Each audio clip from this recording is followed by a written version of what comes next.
Playing from Bhavya Bharat.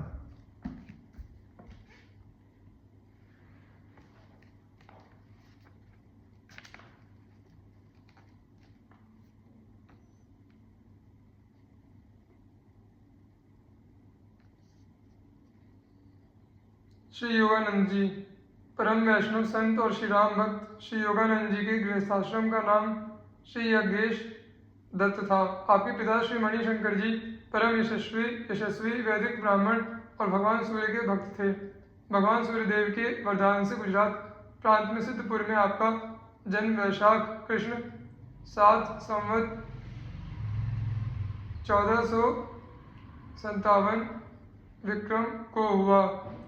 चूंकि आपका जन्म मूल नक्षत्र में हुआ था, अतः ज्योतिषियों के परामर्श से श्री मणिशंकर जी ने पुत्र यज्ञेश का 1 वर्ष तक मुख नहीं देखा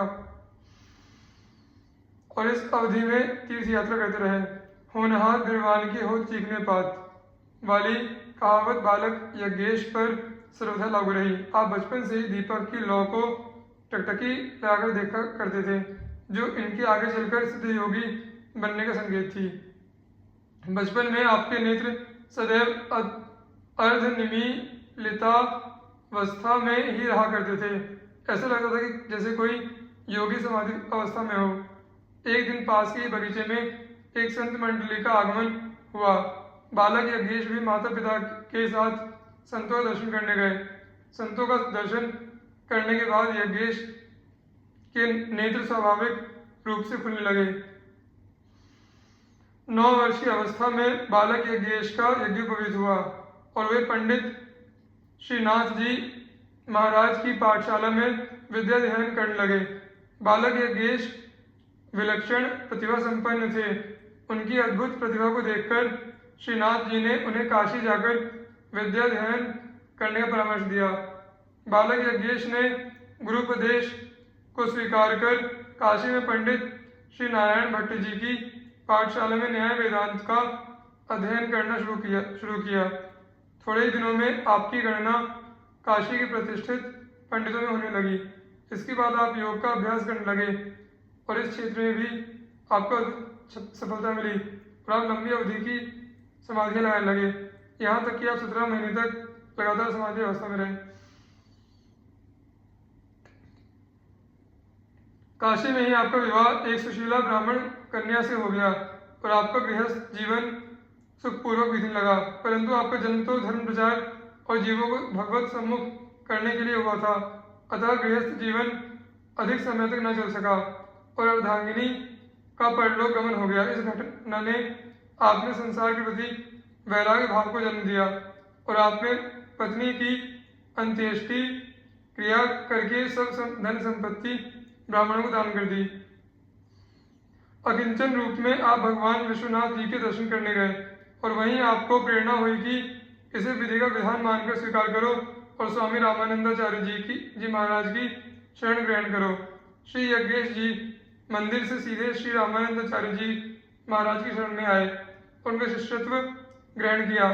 श्री स्वामी जी ने कृपा पूर्वक आपको श्री राम मंत्र का उपदेश दिया और यज्ञेश दत्त के स्थान पर आपका नाम योगानंद रख दिया।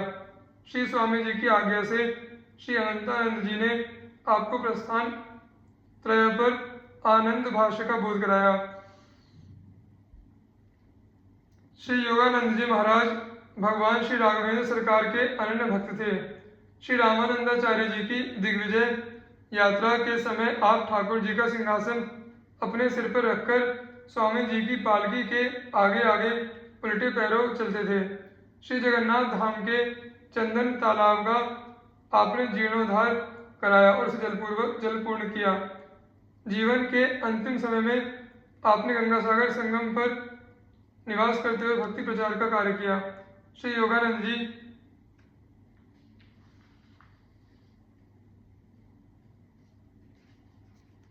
महाराज कहा करते थे कि भक्त को पतिव्रता स्त्री और चातक की तरह भगवान श्री राम के प्रति अनन्य भक्ति रखनी चाहिए। श्री गणेश जी स्वामी रामानंदाचार्य जी के 12 प्रधान शिष्यों में एक श्री अनंताचार्य जी महाराज के शिष्य थे। भगवत भक्ति के प्रचारार्थ आप भगवान के नाम गुण का कीर्तन करते हुए विचरण करते रहते थे। एक बार की बात है, आप भ्रमण करते हुए एक गांव के निकट पहुंचे और इमली के एक सूखे वृक्ष के नीचे स्वच्छ समतल स्थान पर बैठ गए। वहीं भगवान का ध्यान करते हुए आपको समाधि लग गई। उस गांव में एक वैष्णव द्वेषी व्यक्ति निवास करता था। उसने जब आपको देखा तो आपका उपहास करने लगा। वह उधर से जाने वाले लोगों से कहता, भाइयों देखो, ये एक सिद्ध महात्मा बैठे हैं। ये तब तक यहाँ से नहीं उठेंगे जब तक यह सूखा पेड़ हरा नहीं हो जाएगा।